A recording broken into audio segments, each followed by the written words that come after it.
Hey, tonight we're stepping into one of the most haunting nights in human history. The night flames licked the shelves of the great library of Alexandria, a place where thousands of years of human thought, stories, discoveries and dreams were gathered under one roof, only to vanish into smoke.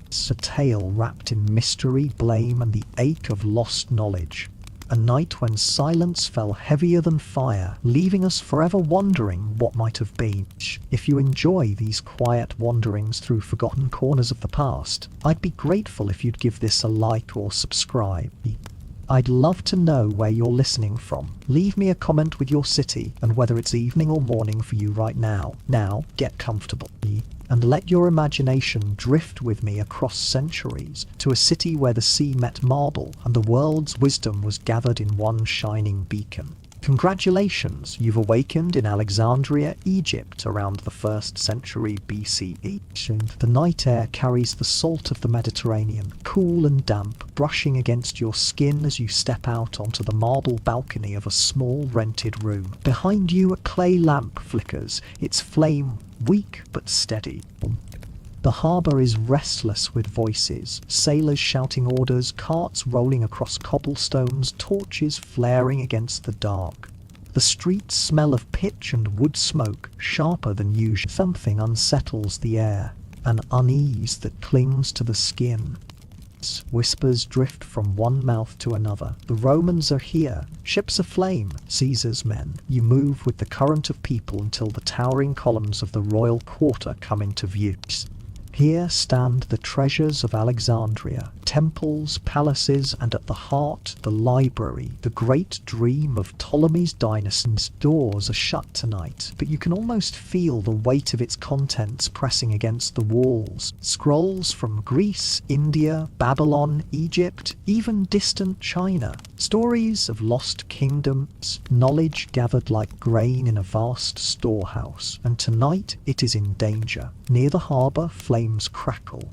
Caesar has arrived with his legions, his presence sparking both awe and resentment. Ships cornered have been set alight to keep them from falling into enemy hands, but fire is not easily tamed. Sparks leap with the wind, and in a city built of wood and parchment, even a stray ember can become a destroyer. So you follow the glow until you stand before the docks. The sea itself shimmers orange, reflecting the blaze of burning ships. Men shout, their silhouettes darting like frantic some buckets of seawater are thrown, hissing uselessly against the inferno. The air is thick, choking, filled with the bitter stench of charred pine and tar.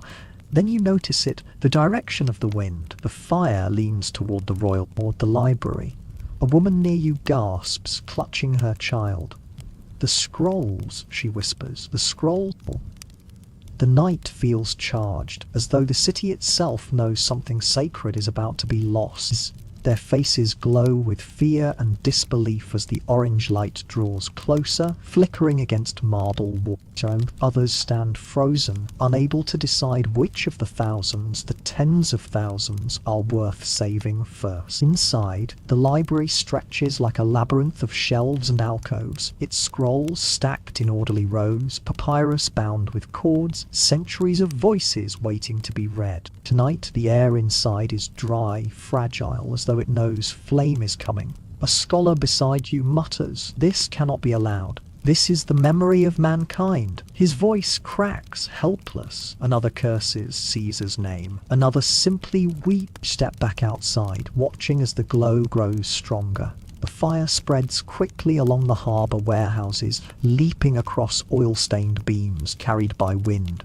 Sparks rise like fireflies carried upward, then downward, raining across rooftops. The library does not scream when the flames finally reach it, but you can almost imagine the sound. A sigh of parchment, a groan of dry wood, the crackle of ink bleeding into ash. Knowledge that had travelled across continents, copied carefully by hand, dissolves in moments. Some men rush in with buckets, but there are too many. Tens of thousands, perhaps hundreds of thousands. The fire is merciless and time is short. The smoke thickens, drifting through Alexandria like a shroud. Citizens cover their mouths. The night sky glows not with stars, but with embers, falling, rising, falling again. Some whisper that this is not accident, but fate. Others blame Caesar, his war, his fire. Still others will, in centuries to come, argue over who truly lit the match. But none of that matters as you stand here tonight, watching shelves turn to cinders. What matters is the silence between the crackles. Perhaps stories of forgotten peoples, the missing plays of Sophocles, the secrets of medicine far beyond its age. Maps of worlds that would not be rediscovered for 1,000 years. All of it. The fire burns on. Alexandria's streets are restless with voices, but the heart of the city feels hollow.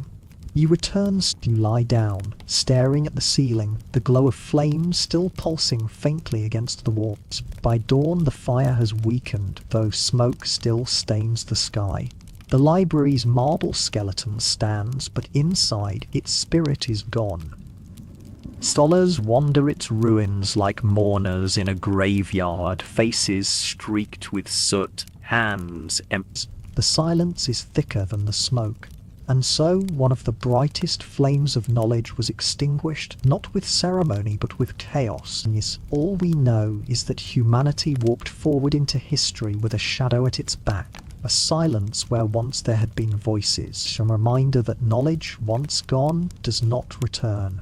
A reminder to guard what we hold, because tomorrow, even the brightest fire might turn against us.